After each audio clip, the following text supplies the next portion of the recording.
It's the most liberating, wonderful experience ever to be able to create these paintings. It's a true privilege. You know that movie where Robin Williams is some kind of descent into hell, and he slides down one of his wife's canvases and he's literally slithering through the paint? That's the way I feel when I'm doing these paintings. I am right inside that canvas. I was allowed to skip classes and just go outside and paint. So naturally I wanted to continue painting and painted like a maniac. And then my family moved from Toronto, Canada to Arizona. My mind just exploded when I saw those desert colors. I carry that in my memory. This is the way I see the Southwest and the desert.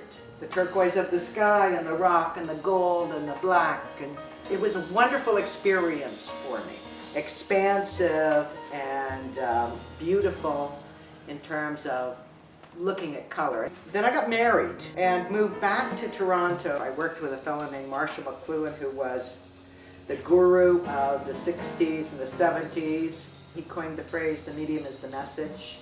And I got to study with him, and I became a protege of his. Blew my mind in another way. I ended up going to law school, becoming a securities attorney, going to Wall Street. When the market kind of tailored off, I decided that I would retire. And that lasted about 30 days before I went insane. I found something else that blew my mind, which is the view of the Chesapeake Bay. I came to North Beach. I saw everything that I have now, I saw 8 years ago in an instant. This is a painting that is my representation of a true self-portrait. Then you get into the other parts of the self that need to come out. And this is what the new paintings and what I do now conveys to me, is the movement and the color and the balance and the line that comes out. And this is the current self-portrait. What it shows is a combination of allowing the paint to paint itself and my intervention in the painting. And so from an organic perspective, what I'm trying to do here is balance all the colors. I'm very involved in the tactile qualities of the painting, as well as the color balance of the metallics, which I like very much, and sometimes startling contrast, which I think is very important.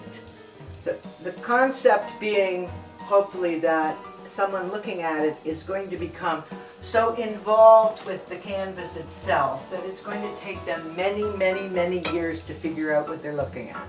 The exciting part is that I change every day just like everyone else does. So the paintings change every day. There's nothing that's the same. My approach might be the same in the way that I've learned the technique, but I don't have any way of anticipating what these paintings are going to look like in 15 years, because I don't know what my insides are going to look like in 15 years.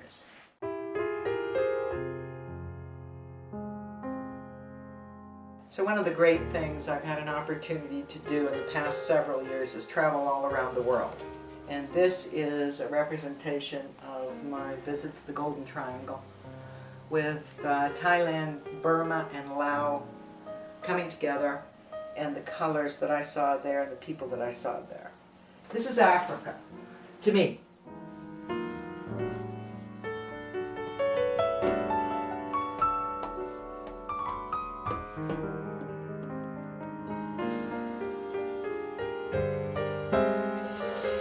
So one of the things about my work is that a lot of energy goes into it. And through my energy, I convey the energy to the paint. I use color primarily, and I pick the color for the canvas, the color spectrum that I want. I lay the paint on the canvas in various ways. I manipulate the canvas and I manipulate the paint to get the effect that I want.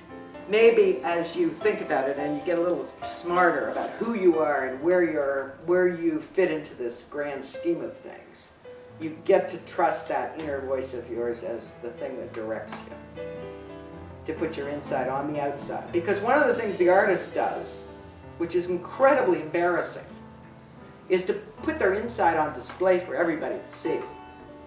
And it takes a long time to get to that stage. Many, many years of painting before you have that freedom to be able to paint from the inside out. And somebody asked Pollock, how do you know when you're finished? And Pollock said, how do you know when you've finished making love?